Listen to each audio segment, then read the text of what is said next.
A section of members will be asking questions for reply before specified committees. The member for Alego Usonga, Honorable Samuel Atandi, is set to ask the Teacher Service Commission to explain why Ruben Omondi Owino, a former teacher at Madede Primary School in Alego Usonga constituency, was irregularly dismissed from the service.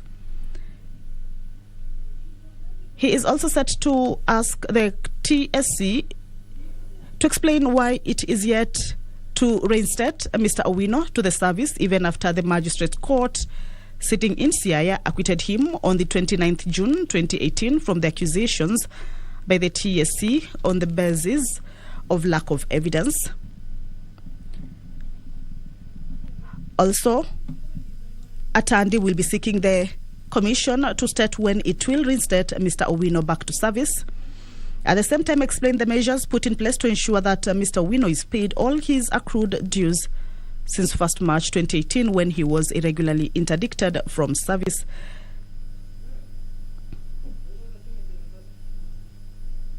This question will be replied by the Teachers Service Commission.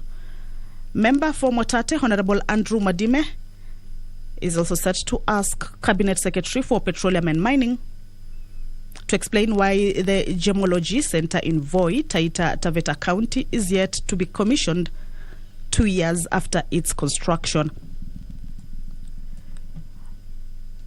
Also, he will be seeking to understand what steps the ministry is taking to expeditiously commission and operationalize the said center to enable value addition to minerals found in the region. This question is to be replied before the Departmental Committee on Environment and Natural Resources.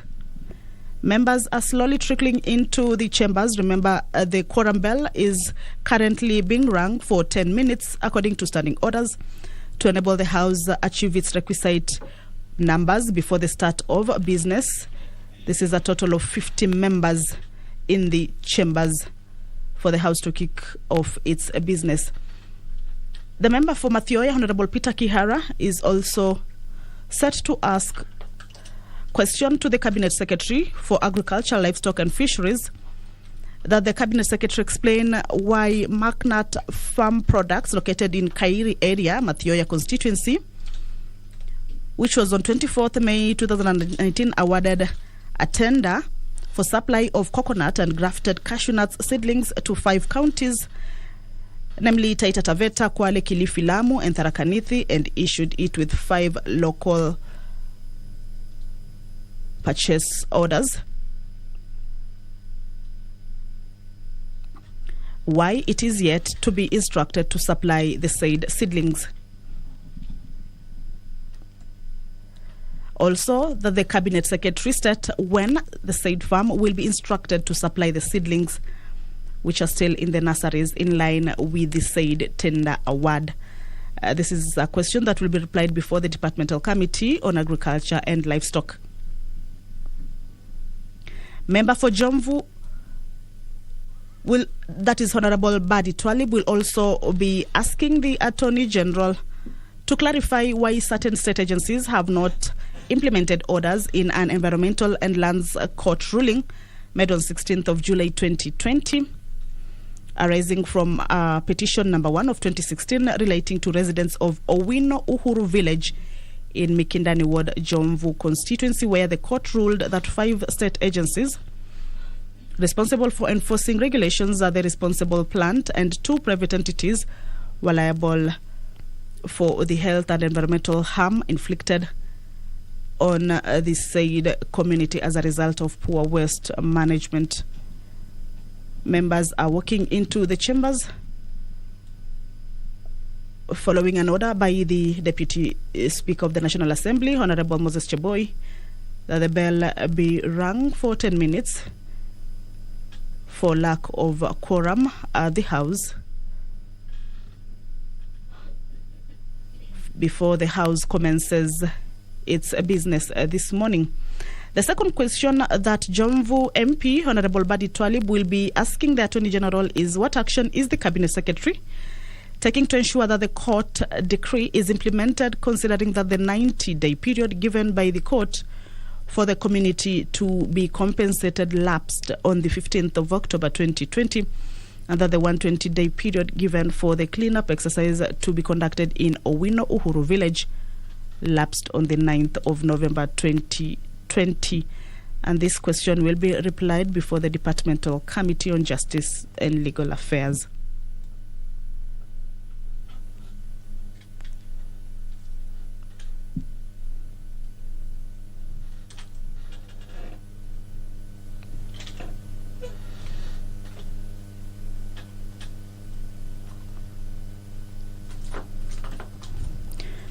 Nominated member Honorable Godfrey Osotsi will also be asking the Cabinet Secretary for Interior and Coordination of National Government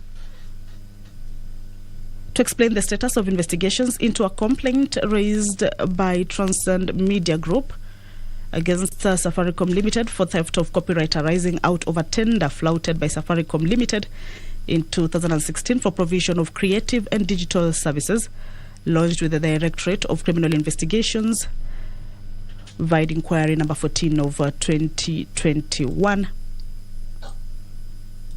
That the Cabinet Secretary also further explained why the DCI is unable to enforce its own summons against Safaricom Limited as contained in its letters dated 29th June 2021 and 15th July 2021.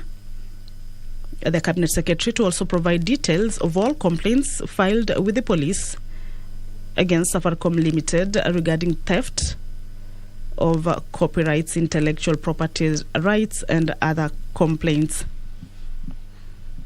Members still walking into the chambers. Remember, before the House commences its business, it has to achieve a requisite number of 50 members in the chambers. This is according to Standing Order number 34, that the business of the House cannot start until the House achieves its requisite number. So here, Deputy Speaker of the National Assembly, Honorable Moses Cheboy, has ordered that the bell be rung for 10 minutes. This is to enable members who have not made their way into the chambers to be able to get into the chambers for the House to attain its requisite number. There is a lot of business on the floor of the House to be considered this morning.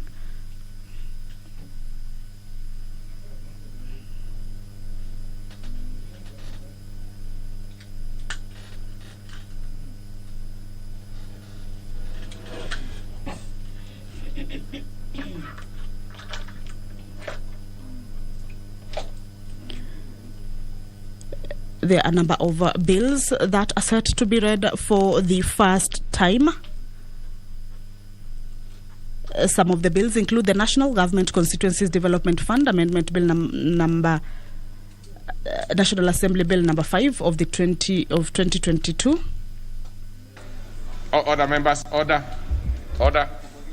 When the two members getting in are in, right, we will be having the correct number so we can start business. Proceed. Order number 1, administration of oath. Order number 2, communication from the chair. Order number 3, messages. Order number 4, petitions.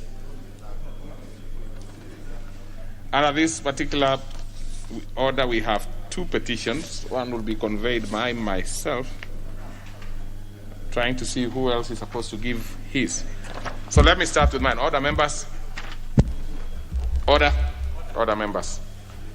Honorable members, Standing Order 2252B requires the Speaker to report to the House any petition other than those presented by a member.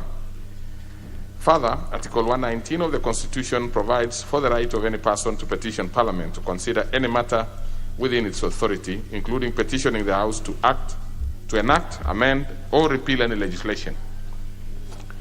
Honorable members, in this regard, I wish to report to the House that my office received a petition from Mr. Njoroge Waweru of PO Box 287, Kikuyu, calling for the waiver of value-added tax levied on textbooks, journals, and periodicals.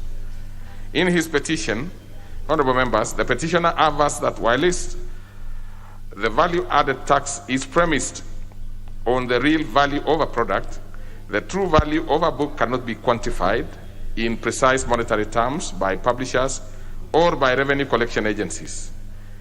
He is convinced that taxation on books and related publications amount to predatory distortion of taxation and a contradiction by any government that understands the value of education and that seeks to promote a culture of lifelong learning among its citizens.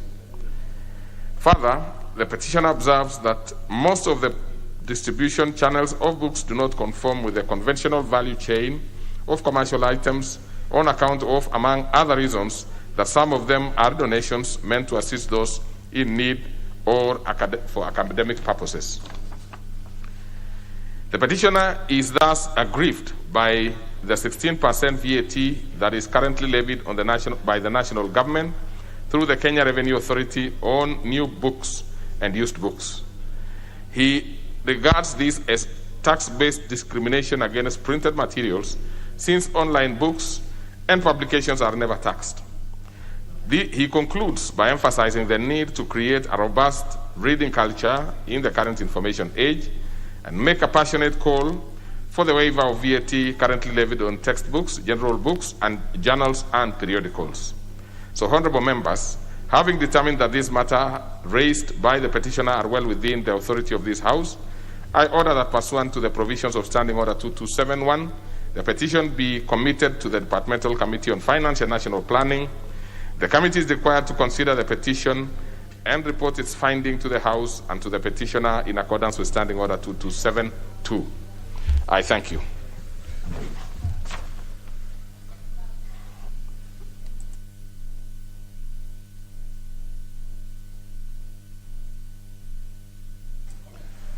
Yes, before I give members to comment, let me ask the Honorable Nyikal to also, present his petition. Then you can contribute to the two of them, either of the two, as you may require. Honorable Nyikal. Thank you, Mr. Speaker. Mr. Speaker, I rise to present public petition number 010 of 2022, seeking compensation for Nyanza, Western Kenya Caucus of internally displaced persons. Mr. Speaker, I, the undersigned, on behalf of Nyanza, Western Kenya Caucus of internally displaced persons, or IDPs, draw the attention of the House to the following. One, that in the aftermath of the contested 2007 general elections, the country witnessed unprecedented post-election violence, which, among other effects, caused massive displacement of persons from their settlements. Two, that prior to the setting up of IDP camps by the government, a number of internally displaced persons who survived post-election violence atrocities, particularly in hotspots like Naivasha, Eldoret, Kericho, Bahati, Nakuru, and Nairobi, fled to their home regions and got hosted by their relatives without compensation and have therefore been living under undignified conditions. Three, that in order to ensure that IDPs revert to normal lives as soon as practicable, the government rolled out a settlement program, including the operation of Rudi Nyumbani program, which was intended to facilitate IDPs to go back to their original homes under state protection. Four, that it is in public knowledge that the IDPs, particularly those who are in designated IDP camps, were compensated monetarily with amounts ranging from 400 Kenya shillings, 400,000 and above, in addition to allocation of land for settlement. Five, that the Nyanza and Western Caucus of IDPs comprises of legitimate IDPs who are registered by various humanitarian organizations, including the Kenya Red Cross and the IDP network, numbering about 80,000 people in seven counties in the Western and Nyanza region. That, like other IDPs, the Nyanza Western Caucus of IDPs had legitimate hope that they would also benefit from their being resettled or compensated in order to start their lives all over again. That, to their astonishment, the Nyanza Western Caucus of IDPs were neither resettled nor compensated like their counterparts who are in IDP camps in other parts of the country, and have inevitably been unable to recover from the psychosocial and economic damages suffered during and after the post-election violence. That the government's failure to compensate the Nyanza Western Caucus of IDPs has subjected them to untold pain, suffering, disillusionment that has made them to feel forgotten and discriminated, contrary to Article 27 of the Constitution. That since 2008, representatives of the Nyanza and Western Caucus of IDPs have, on several occasions, forwarded the petitioners' concerns to the Ministry for Interior and Coordination of National Government on various dates. The most recent attempts being on 16th September 2019 and on 30th March 2021. But the government has not taken any tangible steps to address their plight. That any further neglect of the petitioners' plight amount to serious violation and derogation of their inalienable right to fair administrative action, particularly with respect to the expeditious administrative process. That issues in respect to which this petition is raised are not pending before any court of law, constitutional, or any legal body. Therefore, your humble petitioners are seeking the intervention of this House through the Departmental Committee on Administration of National Security to expeditiously interrogate the issues raised in this petition with a view to determining the circumstances as to why, for close to 15 years since the occurrence of post-election violence, the petitioners are yet to receive justice. To cause the relevant government agencies to ensure that the deserving IDPs under Nyanza Western Caucus of IDPs are verified and urgently compensated in order to enable them to revert to a dignified life like their counterparts who benefited from government resettlement or compensation programs. And 3, make any other recommendations deemed fit in addressing the plight of the petitioners and upholding the rule of law. And your petitioner will ever pray. Presented by me, James Nyikal, MP for Seme constituency, today in this House. Thank you, Mr. Speaker. Very well. Let me consult and see what best committee we can place this one before. Okay, it's fairly straightforward. We commit this one to the committee, the Departmental Committee on Security, right? So we go to the, and before we go to the next order, let me give a few members. Remember, we have 2 issues, the one of textbooks and this one by the Honorable Nyikal. Honorable Pukose.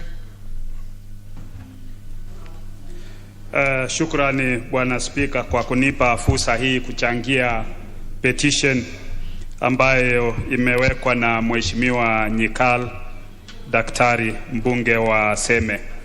Bwana Spika, hao watu ambao wanaitwa IDPs tangu mwaka 2007 wameumia sana, especially wale kutoka hii sehemu ya Nyanza na Western Caucus, ambapo unajua mimi natoka sehemu ya Western na nataka kujiunga na Mheshimiwa Nyikal kuomba serikali ingilie kati, kwa sababu hao watu walipokuwa displaced, walipofurushwa, unakuta kwamba serikali imekuwa ni kama kwamba imekemea sehemu moja, wale ndio wakawa wamepata ridhaa, lakini wale kutoka sehemu za kule kama Endebesi, Kwanza, sehemu za Saboti, Mount Elgon, hizo sehemu za Western, ambapo unakuta wengine hata walihamishwa mpaka nchi jirani ya Uganda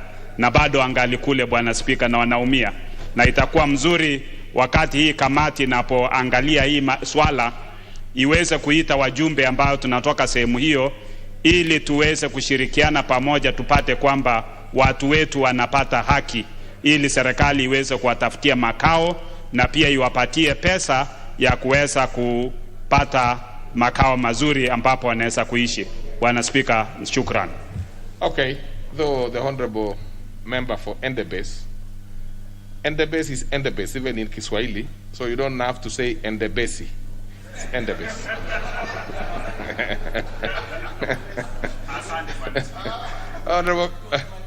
Honorable KJ. And I'm trying to see, members kindly let me get to know those who want to speak to it, because I want not to use this list. If I do it, then some of the members who do not want to speak. Well, so Thank KJ, you. and then I'll go this way. I'll go to my left, and I give 2 members. Then come back. We will balance members. So don't worry. Thank you very much, Mr. Speaker. I want to commend the Honorable Dr. But let's be brief, please, so that many members can speak. I want to commend the Honorable Dr. Nyikal for bringing this petition on behalf of these people. And I want to believe that these people that he's talking about are not only people in his constituency, Mr. Speaker. 2017 is quite a long time. And to imagine that there are people who have been displaced without any compensation from the year 2007 is actually to think that this country has some functions that are not functioning properly, Mr. Speaker. However, I'm glad that you have committed this to a committee. And it's a committee of this House. A House that also has the responsibility of budget making, Mr. Speaker. I want to believe that this House can go beyond reading from the Book of Lamentations, Mr. Speaker.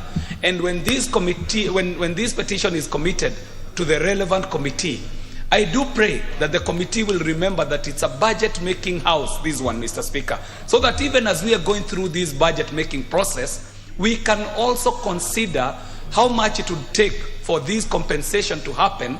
We allocate it in the right budget line, so that even as we are saying that government should be protecting these people who are called IDPs, we also provide for the money that is necessary. Mr. Speaker, the biggest investment the people can make... kindly summarize, please. Just briefly, Mr. Speaker, let me make this point. The biggest investment our state can make is not on mega projects, is not on legacy projects, is not on expressways, Mr. Speaker.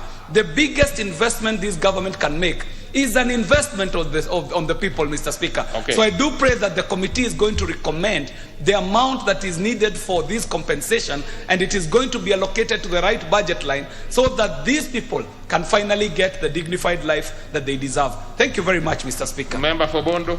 Thank you very much, Mr. Speaker. Mr. Speaker, what we are going through, particularly on this issue of compensation and IDPs, is really, really sad. First of all, it's an act of discrimination. These guys, many of them were given a procedure, and all of them were registered at their various district headquarters with the DCs. What Nikal has is a big list, authentic list of IDPs that went through a process that the government was very clear about, and their names are there. So when the government somehow by 2017, 2019 was indicating that their last lot of IDPs that they were compensating in Kisii and Nyamira, it was very unfortunate, because by the end of it, many others were left out. And these that were left out are those that are very clearly guys who ran away and went and got different ways of where they could be reposited, where they could stay with relatives and the rest of the other. But those who moved and went into camps were recognized much more than those who got their own individual or private arrangements of how they could get relief. So the government needed to get, and is aware that it was not only in the camps that people were supposed to be compensated. Those who went away also need to be compensated, and that list is there. It's authentic. They must be supported, Mr. Speaker. Honorable Mwamkale Kamoti. Asante sana Bwana Spika. Mimi nitaendea hoja ya kwanza ambayo ni kutoa ushuru kwa vitabu, Bwana Spika, hii ikiwa ni nchi ambayo inasisitiza na serikali ambayo inasisitiza Wakenya kupata ama watoto wa Kenya kupata elimu ya bure, nafikiria vile vile kama wanataka watoto hawa wapate elimu ya kisawasawa, watoe huu ushuru. Tukijua kwamba tumetoka kwa hali ngumu ya gonjwa hili la corona, wazazi hawana pesa, vitabu vikiwa ghali, itakuwa bure kupeleka tu watoto shule na hawapati vifaa vya kusomea. Kwa hivyo naunga mkono ile hoja ya kutoa ushuru kwa vitabu. Nafikiria serikali ingeenda haraka itoe huu ushuru, watoto wetu ndani ya Kenya waweze kusoma, sio tu kwenda shule bali wapate elimu inayostahili. Ikija kwa upande wa wale ambao walitoka makwao kwa sababu ya shida za kiusalama, naomba serikali iwe na usawa, tukitambua kwamba kuna wengine walilipwa, kuna wengine hawa IDPs walilipwa. Kwa hivyo kama wengine walilipwa, wacha wale waliobaki wasihisi kubaguliwa ndani na serikali yao, hao pia wapangiwe. Na huu ukiwa muhula wa bajeti, nafikiria ni sawa kabisa. Hoja hii imekuja wakati mzuri. Bajeti inapopitishwa, wahakikishe kwamba ndani ya makadirio hayo kuna pesa za kulipa watu hawa IDPs ambao wamebaki, hasa hawa wa Nyanza na Magharibi. Asante sana Bwana Speaker. Thank you. Honorable Murugara. Thank you very much, Mr. Speaker. Mr. Speaker, let me comment on the two petitions. The first one by Mr. Njoroge Waweru. It's not idle thinking. I think he's paid great attention to this.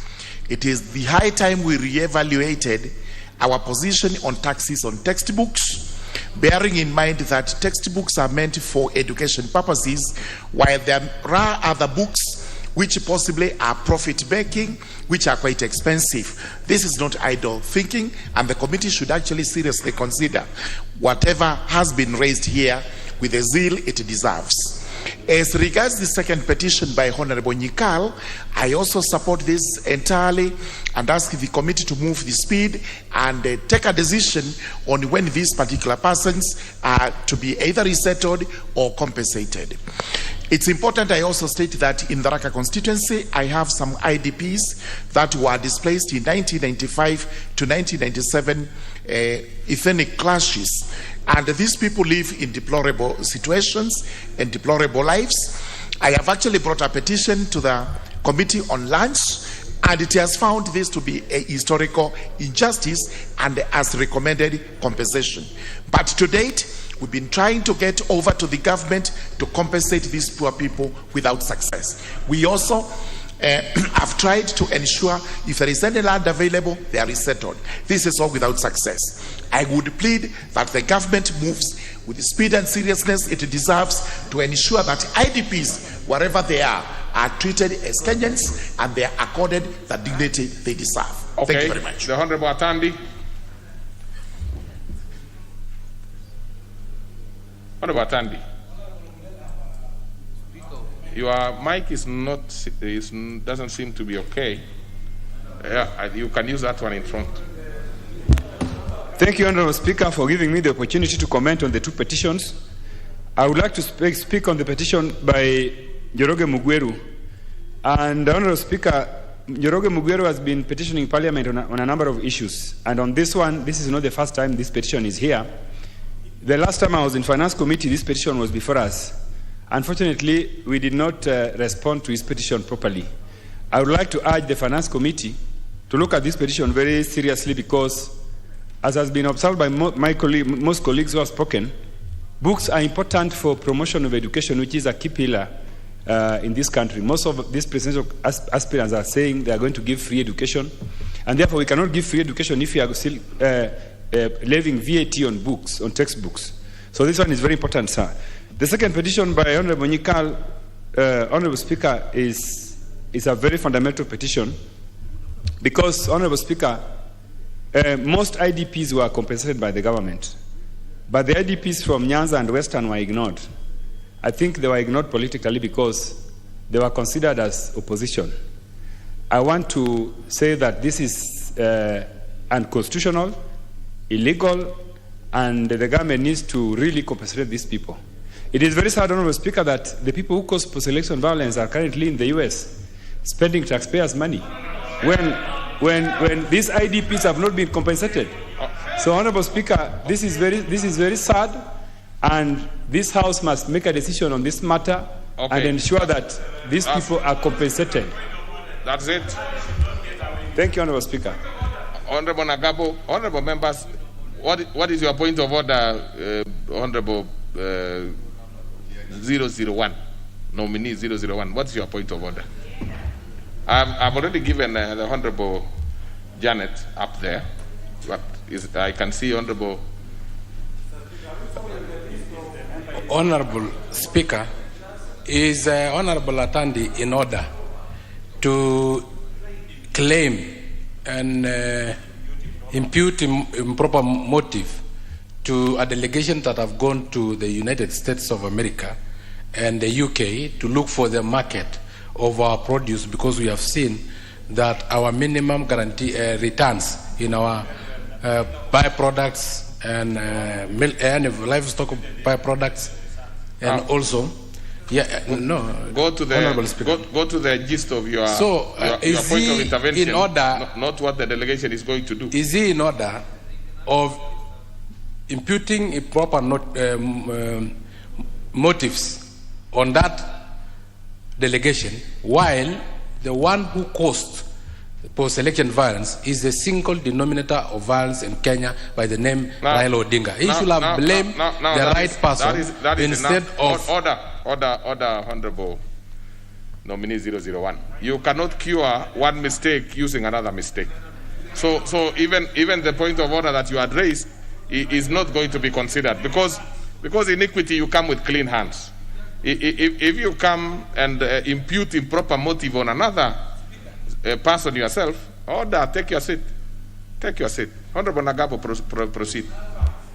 Asante sana Mheshimiwa Spika kwa kunipa nafasi hii, pia kupeana maoni yangu kulingana na maswali yale yameulizwa. Mheshimiwa Spika, Mheshimiwa Spika, nataka niseme lile swali la kwanza kuhusu ushuru katika vitabu za wanafunzi wetu ama watoto wetu, Mheshimiwa Spika, ni la muhimu mno. Vile Mheshimiwa Atandi amesema hapa kwamba imekuwa katika kamati yao. Mheshimiwa Spika, ninakuomba waifuatilie na wahakikishe kwamba ushuru haitoshwi katika vitabu hizi. Mheshimiwa Spika, nitaenda kwa swali la Mheshimiwa Nyikal. Mheshimiwa Spika, wakimbizi wa ndani kwa ndani, Mheshimiwa Spika, wamepata shida mno. Kulingana na mimi, Mheshimiwa Spika, kulikuwa na mwaka moja ile walikuwa wanatoa wakimbizi wa ndani kwa ndani wakiwatoa sehemu za huko Molo wakileta kule Trans Nzoia, Mheshimiwa Spika. Na wale walikuwa Trans Nzoia, Mheshimiwa Spika, hawakulipwa ridhaa. Na ndiposa Mheshimiwa Spika, ile kamati inaenda kushughulika pamoja na hili swala, Mheshimiwa Spika, iangalie kuanzia kule Nyanza Magharibi huko mpaka Bonde la Ufa, Mheshimiwa Spika. Hao watu pia wapate makao kama wengine, kwa sababu wengi wao watoto wao wameumia sana, Mheshimiwa Spika, na hata wengine wamekosa kwenda shule, Mheshimiwa Spika. Asante Mheshimiwa Spika. Member for Nakuru Town East. Thank you, Honorable Speaker, for giving me. First, I want to comment about the first petition by Mr. Njoroge. Honorable Speaker, it is true that education is the pillar of the economic development, social development in this country, and it is important for us to start thinking. Honorable Speaker, these kids, right children from poor families, sometimes they are unable to be able to do their responsibilities regarding education, especially when they are given homeworks to go and do, because their parents cannot be able to afford the textbooks and other education materials. So I think it is important that the committee looks into this, and as it is now, when we are doing our budgets, I think it is important for us that the Finance Committee should really look into this seriously and be able. Secondly is about Honorable Let's have one each. Yeah, the last one, Honorable Speaker. I'm just talking about this because it's very key. In Nakuru, where I come from, Honorable Speaker, I totally agree with what Honorable Nyikal is saying. But at the same time, Honorable Speaker, in Nakuru, it is not right as what Dr. Pukose was saying. Most of those who were, they had been compensated, they are still living in IDP camps because the land matters has been a problem. They were bought land, they have never settled in those lands, they are still in the IDP camps. I think that those are some of the issues that are supposed also to be addressed in that. Honorable Fabian Muli, member for Kangundo. Thank you, Honorable Speaker. Give me opportunity to stand with the petitioners, and I'll stand with the two. First, start with the Njoroge seasonal petition of this House. Also, Speaker, it is true education is very important, and we should not tax not only the books but anything related with the education. The taxman in this country have failed us not to bring principles or policies which can track the ways of payment of tax. If the taxman today can look other ways to gather resources because the country needs to move ahead with the funds, if you see what they are doing, they're even using police to collect the tax from the common man, instead of coming up to ways which to make people productive, more business to come, and people to pay tax. So I support Njoroge petition by saying that we should let our Kenyans study. If they study, the manpower will be improved, and they'll get jobs, and they'll pay more tax. To go with the second petition, Speaker, I think Just make up your mind on one, Honorable Muli, because we are trying to balance and to have many thank you. colleagues. Please. Thank you, Honorable Speaker, but I support and I stand with the Honorable Nika. Thank you very much. The Honorable Jomo Asiali, one. Thank you, Honorable Speaker. I want you to know that I always appreciate when you give me opportunity to contribute. Honorable Speaker, I support both the petitioners, Njoroge Waweru and Honorable Nyekal. For Honorable Waweru petition, it's to cure unfair trading environment, which taxes one side and on the other side they don't tax. And Honorable Nyekal, for starters, it's important for you to know that this election skirmishes started in the Mumias. And of course, you cannot convince me that where the skirmishes started, we did not have any displacement, we did not have any property loss, we did not have any human loss. Therefore, Honorable Speaker, I just want to support and quickly ask the relevant committee to move very fast to make sure that these people are compensated, especially now that we are approaching elections, so that this is not carried over to the next House. Thank you, Honorable Mwadime. Oh, thank you, Mr. Speaker. And the rest of the members most likely will have to go to the committee. Oh, thank you, Mr. Speaker, for giving me this opportunity. I'll give two last members very quickly, so brief, please. Firstly, I raised to support Mr. Njoroge's petition on textbooks. Mr. Speaker, as we are aware that just before independence, there are many objectives. One was alongside fighting hunger. Also, our population was to get education. It's interesting, at least on hunger, we have tried at least some agricultural equipments. We can even get them through tax-free. But on education, even the Englishmen, they normally keep on saying that if you want to hide something from Africans, is to put it in books. It's high time, Mr. Speaker, that this committee goes fast, at least to waive the tax on textbooks. It will go a long way with the free education. Okay. Secondly, Mr. Speaker, for IDPs, if the hammer, let the hammer in all directions. Because if some are compensated and some are left out, it doesn't augur very well. At the same time, Mr. Speaker, just like the other day, I mean some times back, Taveta Voi Road was being constructed. Some people, they are to be compensated, but up to this very moment, they are not compensated. So this department, relevant department, should deal with these things both perpendicularly, horizontally, diagonally, every angle. Now, that is enough. Let's go to the Honorable Abo. Please, if we be brief, a few more members will get, and your mic is not working, so get to the next one quickly. Next to you. Quickly, please. I know. Asante Bwana Spika kwa kunipatia nafasi na mimi nichangie moja kwa moja. Naunga mkono maombi zote mbili. Nichangie kidogo kwa ombi la Mheshimiwa Nikal. No, please do one. Fanya moja tu kwa sababu ya Mheshimiwa Nikal. Please. Mheshimiwa, naunga mkono na ningeomba hii mvua ikinyesha pia isongee pale pengine. Wale wa huku ambao wamefanywa, angalau kuna vitu wamefanywa. Sisi wengine kwetu Lamu kuna wakimbizi wa ndani kwa ndani wa 1962 wakati wa shifter war. Hawajafanywa hata kidogo. Tunaomba pia, niliuliza swali, hii mikakati hapa bunge ifanywe bidii, angalau mikakati mitatu ifanywe, ile operation rudi nyumbani, kupewa ardhi na fidia.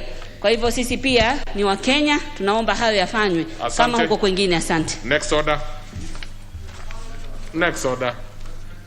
Order number 5, papers. The leader of majority party. Honorable members, we cannot have everybody speaking in one morning. We will have an opportunity for others to contribute. Yeah. Thank you, Honorable Speaker. Honorable Speaker, I beg to lay the following papers on the table of the House today, Wednesday, March 2nd, 2022, morning sitting. 1. A report of the Auditor General and financial statement of State Department for Housing and Urban Development for the year ended 30th June 2021. And 2. Monetary policy statement for December 2021 by Central Bank of Kenya. 3. Reports of the Auditor General and financial statements in respect of the following institutions for the year ended 30th June 2020 and the certificates therein. 1. Matili Technical Training Institute. 2. Aldai Technical Training Institute. 3. Ol Lesos Technical Training Institute. 4. Thika Technical Training Institute. 5. Seikuru Technical Training Institute. 6. Weru Technical Training Institute. 7. Kieni Technical and Vocational College. 8. Technical University of Mombasa. 9. Machakos University. 10. Intergovernmental Relations Technical Committee. 11. Kenya Film Commission. 12. National Council for Population and Development. 13. Konza Technopolis Development Authority. 14. National Communications Secretariat. 15. Kenya Expos Promotion and Branding Agency. 15. Kenya Broadcasting Corporation. 16.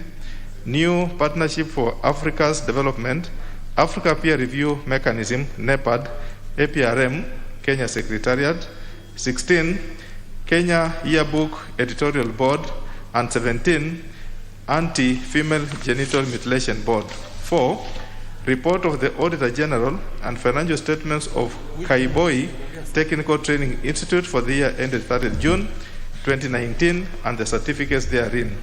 5. Report of the Auditor General and financial statement of Kaiboi Technical Training Institute for the year ended 30th June 2018 and the certificates therein.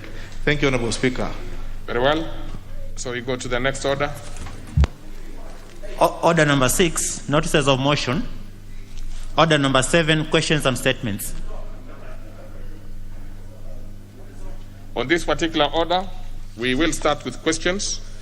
And to start us off is the member for Alego Usonga. Thank you, Honorable Speaker. I rise to ask. Speaker, give me a few minutes. I get the question. Okay. I was, so in the meantime, it's here. Yeah. Honorable Speaker, I got the question. Honorable Speaker, thank you very much for giving me this opportunity to ask question number.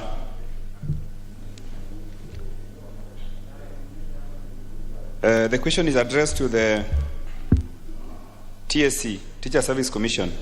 Yeah, that's the one. Yes, part 1.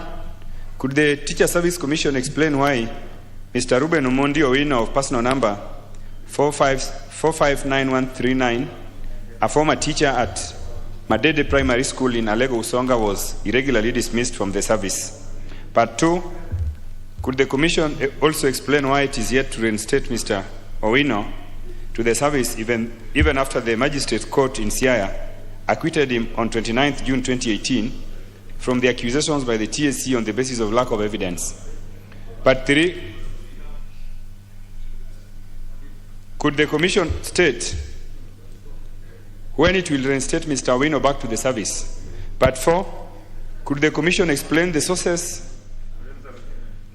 Could the Commission explain the measures put in place to ensure that Mr. Owino is paid all his accrued dues since 1st March 2018 when he was regularly interdicted from the service? Thank you, Honorable Speaker. That will be replied to. That is due for a written reply by the Teacher Service Commission. So we go to the next member, the member from Watate. Thank you, Mr. Speaker. Question 050 of 2022 to Cabinet Secretary for Petroleum and Mining. Subsection 1. Could the Cabinet Secretary explain why the Geomology Center in Voi, Taita Taveta County, is yet to be commissioned 2 years after its construction. Subsection 2.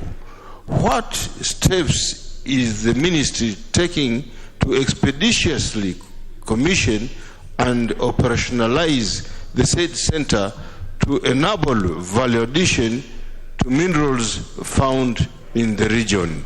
Thank you, Mr. Speaker. That one will be replied to before the Departmental Committee on Environment and Natural Resources. Next is a member for Madioya, Honorable Kihara.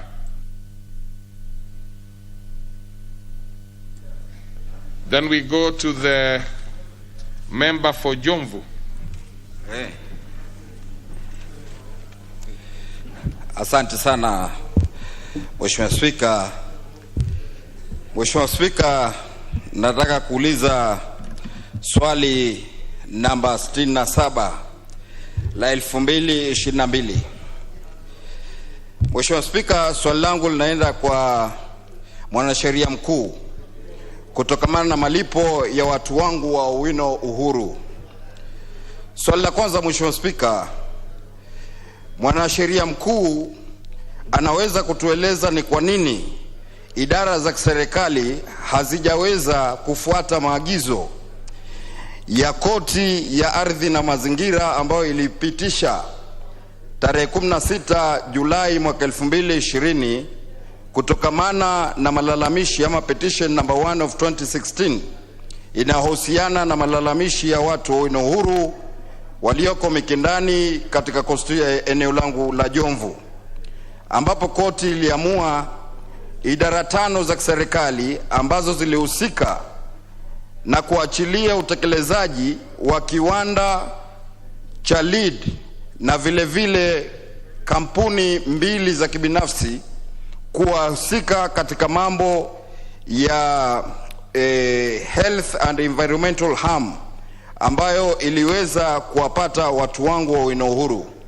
Swali la pili, Mheshimiwa Spika, ni hatua gani ambayo waziri anaweza kuchukua baada ya koti kuamua siku 90 za hawa watu kulipwa, ambapo watu hawa katika siku 90 ziliisha tarehe 15 ya Oktoba mwaka 2020 na mpaka leo Mheshimiwa Spika ni mwaka 2022, miaka 2 watu hawa wamekufa. Mheshimiwa Spika, watu hawa hawawezi kuzaa. Mheshimiwa Spika, watu hawa wako kwenye hali ngumu sana ambayo Mheshimiwa Spika. Order, Honorable Twalib. Now, I had, I was consulting elsewhere, only to come back and realize you're asking the question in Kiswahili. And yet you have asked for the question, you made the request in English. And remember last week we had also asked the Honorable Nasir not to do that. So you are lucky that you escaped with it. But just to be fair, I will ask you to repeat the question in English like you asked in the first place. That would be the better way, so that we have some uniformity in our way of dealing with questions. So ask for it ask in English, please. Well, I do understand, of course, your own constituents understand more of Kiswahili than English. So I can say you are lucky to have had you go in Kiswahili. Now come back to English. Okay, Mr. Speaker, I stand guided, though I've already raised my point and my people have had me fighting for them. Wamesikia. In English. Okay, in English, Mr. Speaker, I'm going to do it. Don't worry. Mr. Speaker, I rise to ask question number 67 of 2022 to the Attorney General over the compensation of my good people of Owino Uhuru.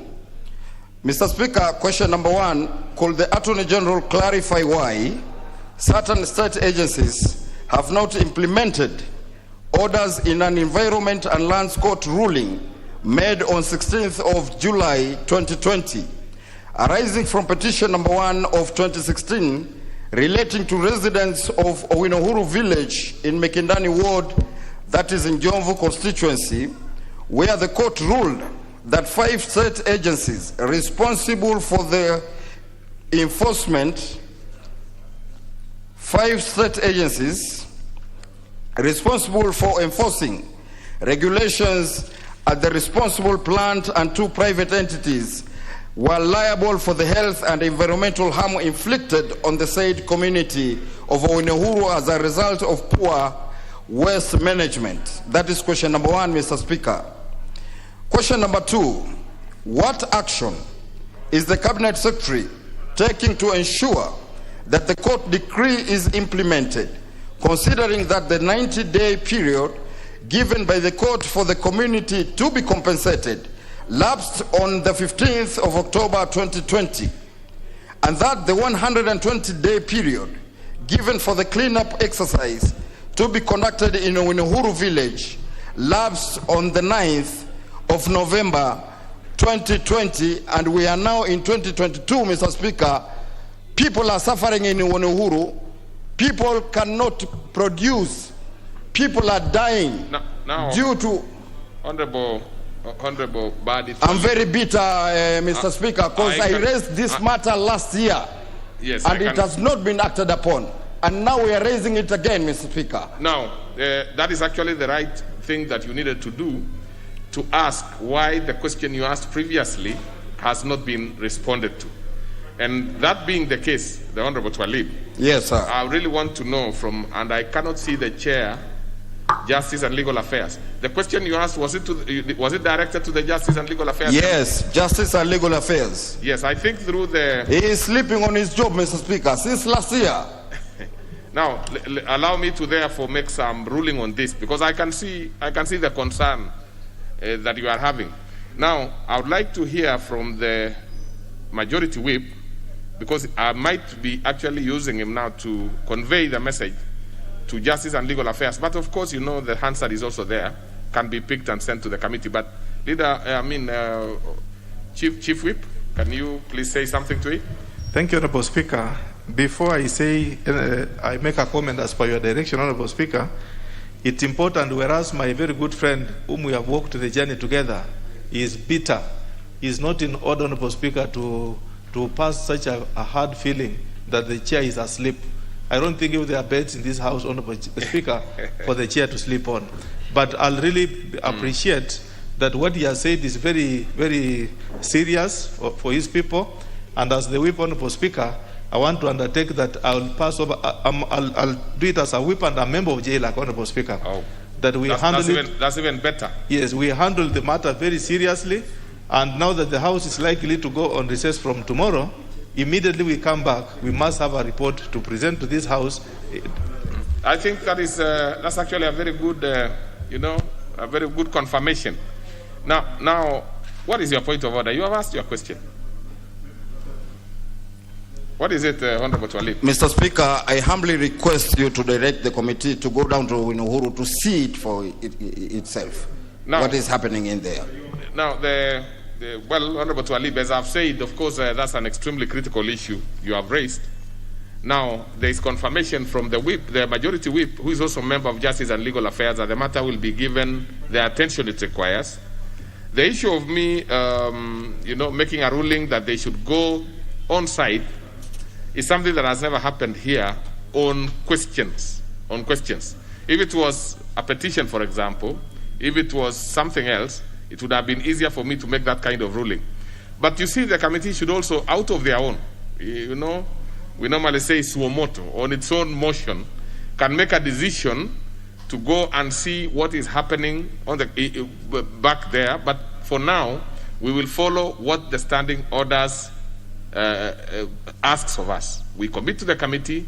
The committee will get, of course, a response from the Attorney General. But if they require, or if they so feel that they really want to have better confirmation, they are free to do anything else that can be able to sort out your matter. But what is most critical is the fact that you have asked this question before. So it means, therefore, that we really need to make sure that you get your answer. So I think that is ruled. I hope that satisfies you, the Honorable Twalib. So we go to the member for Kwale. Member for Kwale. Thank you, Mr. Speaker. I beg to ask this question to the Cabinet Secretary for Water, Sanitation and Irrigation. Number one, when will the Coast Water Service Board submit the files for 34 retired civil servants who served under the board until their retirement for purposes of processing and payment of their pension dues to the National Treasury and other relevant departments, whose personal numbers are as follows.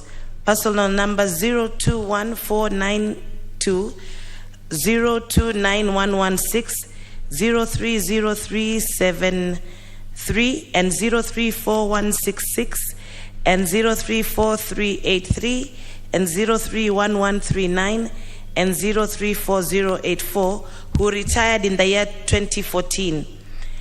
Then number 197705422, and number 030474, and number 034514, and number 019420, and number 061982, who retired in the year 2015, and number 034386, 059038, and 057976, and 030366, and 034604, who retired in the year 2016, and 034163, and 034068, and 019400, who retired in the year 2017, and 053274, 058219, 034295, 034631, and 1982080, who retired in the year 2018,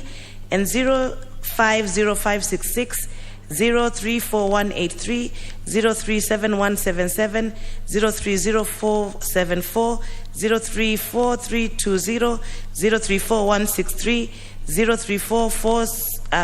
268, 050507, and 03554, who retired in 2019.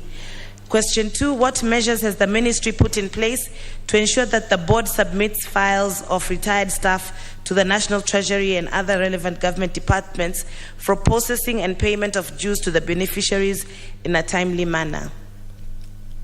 Very well. That will be replied to before the Departmental Committee on Agriculture and Livestock. Honorable members, I encourage you to be saying Roman 1, Roman 2, Roman 3, because when you ask, you say it's going to be a second question, members are only allowed to ask one question at a time. Well, it will go to that particular committee. Should there be any other issue that can be raised there, we will be able to, because it doesn't seem to, there are quite a number of issues that makes some sense. Let me confirm something. These are water matter.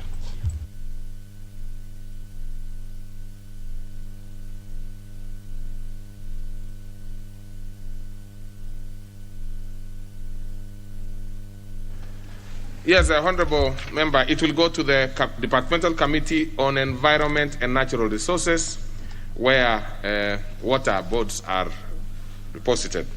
So let's have the last question, which is by the Honorable Sotsi. Thank you, Mr. Speaker. Mr. Speaker, I wish to ask question number 74 of 2022 to be responded to by the Cabinet Secretary for Interior and Coordination of National Government.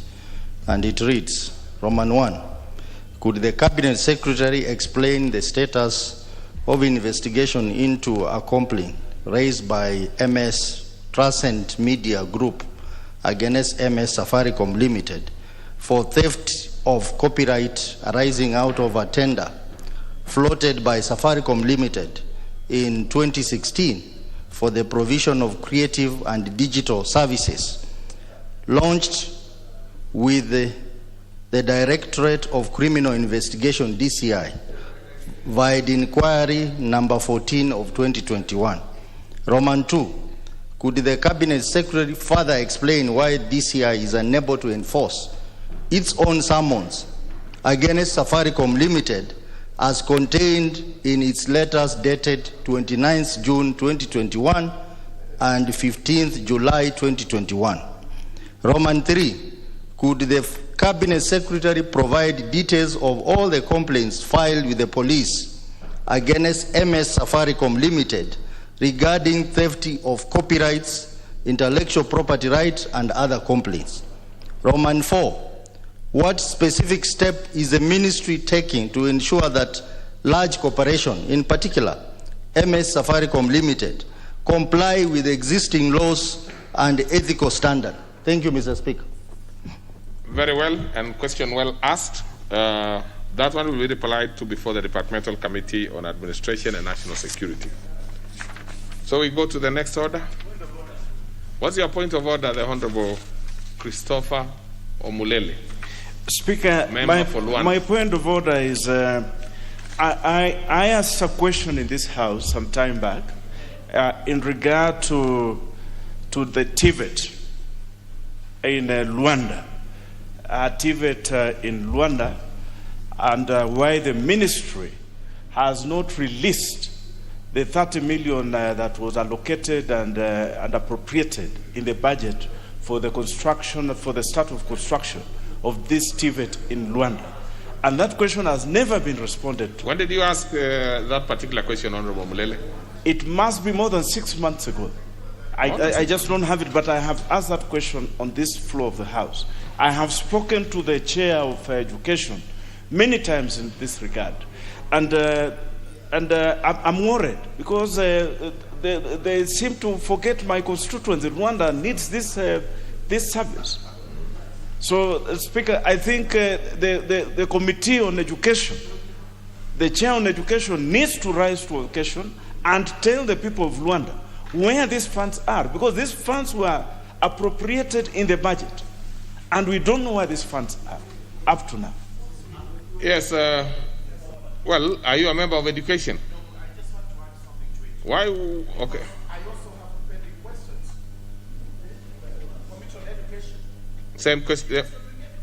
What is this one again, so that we can now have the whip? Yes, thank you very much, Mr. Speaker. Mr. Speaker, about 8 months ago, I had 2 questions which were on teachers. One was on deputy head teachers, the other one was senior teachers in the Raka constituency. We had these questions asked about 8 months ago. They lapsed. We have had to re-ask them, and even to today, we are not being told when to expect answers from that ESC of other places, which is supposed to be 1 week, maximum 2 weeks. The Chair on Education, who rarely comes to the House, is actually not rising to the occasion, and this is to the detriment of everyone, not just in Rwanda, in the Raka constituency and everywhere else in Kenya. Can we have a wake up and start working, because this is not fair? Now, I am seeing the difficulties you are having, Honorable Members. Honorable Mulele and the Honorable Murugara, remember all the questions that were asked last year lapsed. What we did as a House is to save statements. We did not save questions. So that one thing that we really need to do, because this is we have very few, working days before this Parliament is adjourned sine die. I think those questions need to be reactivated quickly, but in the meantime, even use other avenues to very quickly, try and resolve the issue. But then Honorable Mulele, particularly that one of yours, I do not know about the Honorable Murugara's one because he was not specific. He generally said there is a question or questions that he has asked. But in yours, Honorable Mulele, you need to do it quickly, and then we'd ask the clerk's department to fast track the question so that you are able to, pick something out of what you have lost last year. So I think that is, but in the meantime, the honorable members, please, chairs, let's work hard. But for honorable members, let's also be a little understanding. Even the chairs are also your colleagues, and what you are doing in the constituency, they are also trying to do. So the honorable members, because sometimes I was told, in fact, even members sometimes are not even available for the meetings when so we want to try generally to see how we can be able to pick some things out of these last few days. But what is it, Honorable Murugara? What is not true? What did you say, Honorable Murugara? We members of Parliament, let's say we members of Parliament may be busy out there campaigning, but what I know for sure, It is not the members of parliament, it's not the chairs who take these things to the ministries and the commissions. It is actually the secretariat. And as soon as you ask a question, the following day it is with a particular agency, either a ministry, agency, or whoever is concerned. I know for sure 8 months ago, these were taken to TSC, but nobody has made a follow-up. I have re-asked the questions in January. We are in March. We have not had any response. We are not being told anything. The reason we are not being told anything is the committee. But the reason we are not getting responses from out there is the leverage. Okay. The whip, please communicate this to the chair, education. Let's see the number of questions that are pending within that committee. And of course, at the liaison level, I believe we should also be able to ask chairs to give us the number of questions that are pending so that we can see how we can be able to help each other, achieve something out of it. But leader of, Majority Whip, what is it that you have to say? Thank you, Honorable Speaker. I just want to say that I concur with your direction, that I inform the Chair Education accordingly. Yeah. But Chair, Honorable Speaker, there is an issue which Honorable Mrungara said that needs actually to be corrected. He said that a chair who is never here, I want to report before this House, Honorable Speaker, that the Chair Education sits always at the right-hand side of my sitting. He is always in the House. The only thing that she has to do is to make sure that she reports back either progress or a fulfilling answer to the questions that members have raised. And Honorable Murungara, I wish to make an undertaking that tomorrow let the chair report progress on what you've raised. If not, she has to give a substantive answer on what is happening on your question. Thank you, Honorable Speaker. But remember, the Honorable Whip, the ones from where I sit, what Honorable Murugara seemed to have asked are questions that requires a written response by TSC. So all we need to do is to coordinate so that the position, and that's why I'm saying, members, you also be understanding. The chairs also have constituencies, as I said, and most importantly, sometimes when the questions have been set out, sometimes they delay. Probably they should have reported so that we know that there are issues. So let's leave it there. I think it's something that, let's leave it there. What is the point of order, the member for the Rakanithi? Thank you, Mr. Speaker. Mr. Speaker, I want to agree with you that the chairmen are our colleagues. But they should also know that we are asking questions on behalf of our citizens. They should be fair to us, because once a question takes like 6 months, surely, that is very unfair. Because the people who have sent up they are waiting for the answers. So as we really understand them, they should also understand us, Mr. Speaker. Yes, and I do not want to really, I agree that the chairs must be extremely active. I know many of them are extremely active. But I also want to tell you that chairs committees, and these committees consist of members, including the ones who are here, including you, the member for Tharaka Nithi. So let's all collectively try and help each other make sure that these issues are resolved. Please, honorable members, allow us to make progress. If it is on the same thing, I will not accept. No. If it is on the same thing, I will not accept. So let's start with the Honorable Gikaria, but if it is on the same issue, I will not allow you to progress. This is, Honorable Speaker, and this is very important. Sometimes some of the questions, last, I think 2 weeks or 3 weeks, you gave directive on a question that was asked by Honorable KJ. And he asked about this scrap metal thing. And Honorable Speaker, that is a very critical, that is actually almost everywhere. And our people are suffering. And with that kind of, and he asked for a personal statement, which has not even been brought on the floor of the House. Honorable Speaker, I think we should be taking seriously on matters that affect our people, on an urgency matter, like particularly on this, that it has rendered thousands and thousands to be jobless. So I think that would go a long way in addressing some of these issues that Honorable KJ had raised. Same issue. So I've already made a response to that. No, I don't think it's different. Looking at your eyes, I believe it's the same thing. Because, I want us to make progress. But what is it? What is it that is so burning? What is it that is burning? Straight to the point. Mr. Speaker, I'm actually rising to agree with you that there could be difficulties that the chair people are having with the government where we're asking questions. And I was wanting to hear you guide us even further, Mr. Speaker, where in cases where we have situations, for example, the Ministry of Education, there have been several questions that I have put to the committee. However, the minister has chosen to answer these questions through the media, Mr. Speaker. Mr. Speaker, I was thinking that you're going to guide further on what committees should do when these ministers do not respect this House, Mr. Speaker, and in fact take up the questions that are asked here and go and answer them in the media and never show up in front of these committees and end up having these questions elapse at the end of sessions, Mr. Speaker. And a notorious offender is the Ministry of Education. Okay. So, Mr. Speaker, as you are sympathizing with the chairperson of education, you've also got to guide us as to what we need to do with some of these government officials who take this House for granted, Mr. Speaker. That guidance will, will be made useful tomorrow if the chair of the particular committee, because the whip has said that they will coordinate with the chair, whatever response she will give. If she is having difficulties with coordinating with the ministry, that will be a matter that will be resolved then. So your issue has been heard. Of course, the House must be taken seriously. I mean, you cannot be acting in vain. So, but in the meantime, we will get from the... Do you have anything on it, Majority? Thank you, Honorable Speaker. Honorable Speaker, in reaction to what my colleagues have been asking, I've been in touch with the Chair Education, and she has sent me a text, in fact, on my phone, asking that members who have various questions to appear next week to respond, that the CS shall appear next week to respond to the questions that have been asked. So, Honorable Speaker, in addition to the progress reports you intend to put tomorrow, colleagues, be available next week.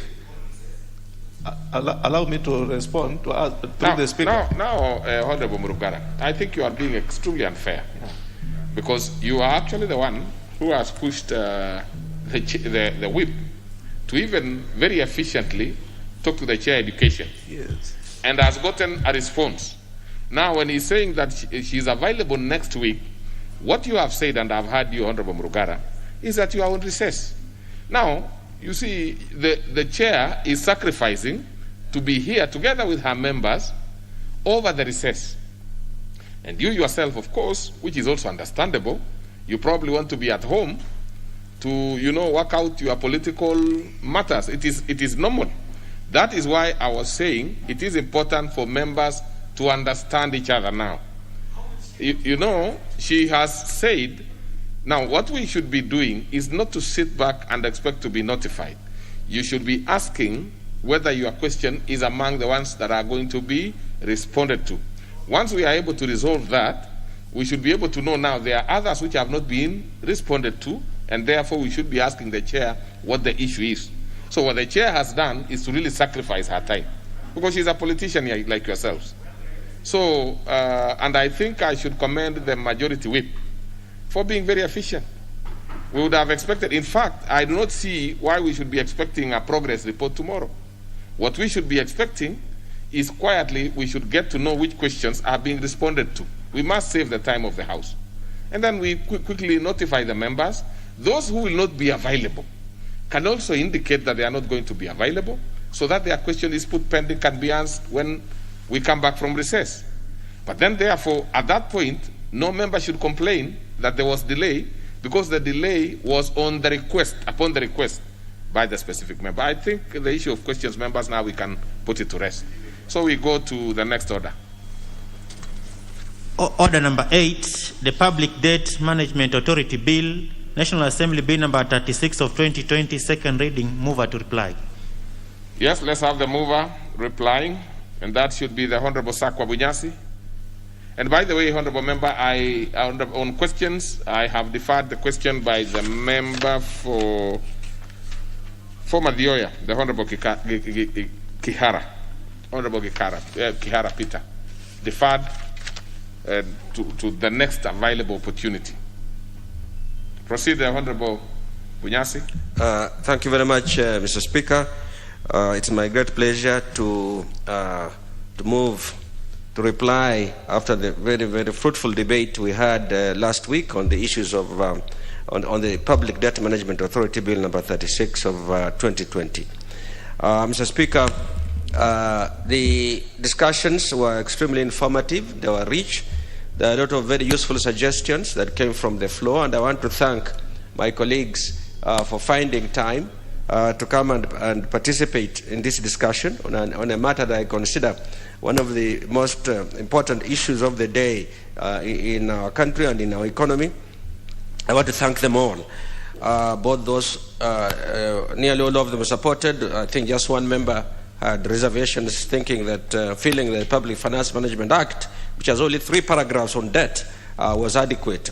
Clearly, that's a light reading, but that is also, of course, a matter of choice. It was perhaps even the same view that ISPAC held, which shocked me a little bit, because the bill goes significantly deeper than what is implied in the Public Finance Management Act. Mr. Speaker, as our economy gets sophisticated, and that was obvious from the discussions also that came from the floor, we need instruments that can cope with particularly the management of the macroeconomy, around which debt is a symbol, it's an outcome sometimes of the kinds of decisions that are made by our economic managers in the Treasury. I'm glad, and I hope that became clear in the discussion, that the Public Debt Management Bill and the authorities for being created is not an instrument for denying authority to incur debt. Far from it. All it's saying is that because that is an inevitable outcome of managing the economy, let us manage it in a way that is sustainable. And there are options to manage things in a way that's sustainable. That's what we are seeking. I know there have been desires to say, why doesn't the bill come out and say that the debt shall not exceed such an amount? It's not going to be one that is going to mandate the setting of limits. The setting of limits is already embedded in the existing legislation, and it would have been adequate if the institutions involved in deciding on what that limit should be and when and why were fully diligent. And there is an issue of, I must say, that came up also yesterday in the discussion on the issues around the MTDS and the BPS, that perhaps we do not focus sufficiently on the importance of a deficit when budgets come up. And debt occurs because we allow deficits to accumulate. It's that accumulation that leads to a final figure of debt. It's that accumulation that has proceeded, barely checked, that has led us to where we are. So given that, we are fully on the decision chain that manages the outcomes of expenditure and revenue collection that result in debt. And without laying blame, I know there's a lot of desire, I've seen that in the press, to point a finger at who is responsible for the debt that is where we are, and that would be somewhat, I must say with tremendous respect, somewhat simplistic. That is like trying to reduce a big complex thing to saying, why didn't you say that 10 years ago? Why are you now saying it now? There are moments when the time is right and when it's discussed. And I think now the issue of debt has risen to a point where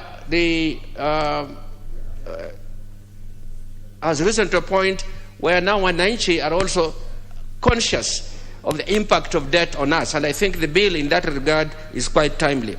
I also want to thank those who participated in the public hearings. They provided detailed questions. They included major institutions, the Capital Markets Authority, the Kenya Bankers Association, the Central Bank of Kenya, and many others without trying to name them all. They provided very detailed comments that the committee thankfully considered and will be reflected in amendments that we shall bring forward. I want to thank the committee itself, the Committee of Finance.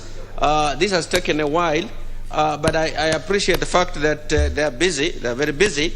And Mr. Speaker, I will also be, as an aside to this, be suggesting that the House consider, and I'll put it in writing later, the House consider having a specific committee that will look at the macroeconomy and debt, so that the issues that are coming up, there are going to be many more coming up, can be dealt with by a committee that will have a bit more time to do it, to provide responses in a more timely way, and also to save. I sat on the finance committee and I know how busy they are. I know they are not idle. So this will just increase efficiency in the management of the our oversight responsibility in this Parliament around the issues on the economy, and the biggest of them, of which is the public debt matter. Mr. Speaker, there have been very many useful comments that I will support and move with the committee to amend the bill on. One of them was the issue of what constitutes independence of such an authority. I'm glad that many people who comment do realize that having a little corner office in the Treasury called a public debt office is not enough. They don't have capacity, and I have talked to them. I've talked to all of their managers there. They don't have capacity. They don't have authority to provide views that may be contrary to what the Secretary would like as of that moment. And indeed, the decisions that need to be made may sometimes not be in agreement with what the Treasury would have liked to have, because remember, when you have authority to decide how much the expenditure should be and what the taxation should be, of course, all of it via Parliament, you can then easily simply be manipulating the taxation to fit the expenditure framework that you would like to have at that moment. But there needs to be an independent, well-informed authority to say that if we are going to have an optimal growth path for our economy, these kinds of expenditure should be the priority ones in our pipeline. And in so doing, you'll bring in, if those are then agreed as our priority ones, then they need to be funded. And they can only be funded to the extent that the economy can afford to fund, including the borrowing option, the taxation and the borrowing option. Having an optimal combination of these, expenditure on one side and revenue on the other side, which can be sustainably raised, is very important. And there are issues of judgment that come into it, judgment underpinned by good analysis that are needed, that do not always exist in one person, in one institution, the Treasury. So I'm very glad that the House, in their comments to the debate, their contribution to the debate, agrees with the proposal that let's have an institution that can have the competence, the capacity to be able to provide informed thought. These will be the institutions that can provide a counterweight to the kind of thinking and analysis that the IMF does. If you do not have such a dedicated think tank, it's going to be very difficult to counter institutions like the IMF. Countries like India have had that, and they are able to provide alternative, deep thinking about where the economy should be going, to a point where even the IMF can adjust their recommendations. So I think we are not in that league. We need to get into that league. We have the sophistication to get there. We just need to organize ourselves in a way that we can be making choices that are best for our taxpayer, that are best for this economy. Mr. Speaker, sir, I will be looking carefully at all of the points that have been made. I have copies of the Hansard now, and I promise that I'll consider every useful comment, and where we can't have them, will indicate why we can't have it in, so that we can improve the bill. And I hope that when we go to the, if we do go to the third reading, that we will be able to all agree that here we have a task which we need to accomplish on behalf of the citizens of Kenya. Mr. Speaker, sir, the negativity that arose in discussing this bill, because we are nearing elections, and you know there was a lot of bonker points being sought by members, that be it as it may, because it's an election year, at the bottom of it all, we all appreciate the fact that we cannot go on the way we are doing, because we can easily get into an economy which must be a cash and carry economy.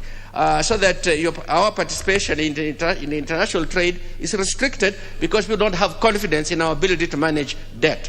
And lastly, and most very important, even investors, local and foreign, will assess our economy using factors we cannot control, but data that's out there, and would say Kenya is a high risk. They would say, if we do not take care, that Kenya is a high risk economy, that the terms we shall get will be tough terms, they will be unfair terms. So we must come out and preemptively begin to tackle these issues.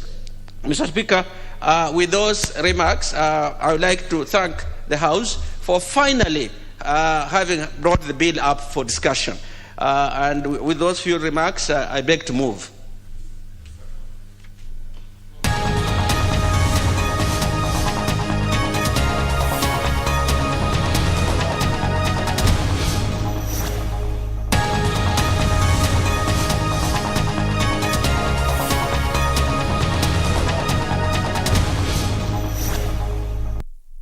Using or processing one's personal information without authorization is an offense under the Act and is an infringement of their privacy rights, and there's need to protect these rights, Madam Speaker. Moreover, Madam Speaker, the Computer Misuse and Cyber Crimes Act of 2018 seeks to detect, prohibit, prevent, respond to, investigate, and prosecute computer and cyber crimes.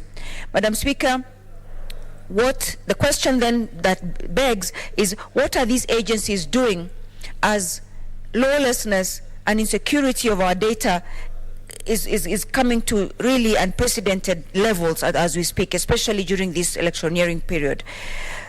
The country needs new strategies to mitigate the threat to its cyberspace and come up with more adequate cybersecurity measures in key sectors, Madam Speaker. In view of the above and importance of this matter, perhaps you may also wish, and it will be my wish, that as much as this is asked under 47.1 to allow us to go to the depth of this, that this would be looked into, because we really do need to make sure that even if it is as a matter of risk mitigation or as a matter of taking this opportune time to ensure that we don't see a situation where good leaders are locked out of this election because of cybersecurity. Bad leaders are using these kinds of unprecedented and unlawful methods through the cybersecurity to advance really terrible breakage of the law, Madam Speaker. Madam Speaker, I thank you for allowing me to present this, and pray that this gets given to us, to a committee, to just look into this issue, because it's becoming really prevalent. And as where I sit as the chairperson for the Center for Multi-Party Democracy, this cybersecurity is a threat to our democracy. I thank you, Madam Speaker. Thank you, Senator. Senator Musuruve, you want to make a comment on that statement? Senator Musuruve. Thank you, Honorable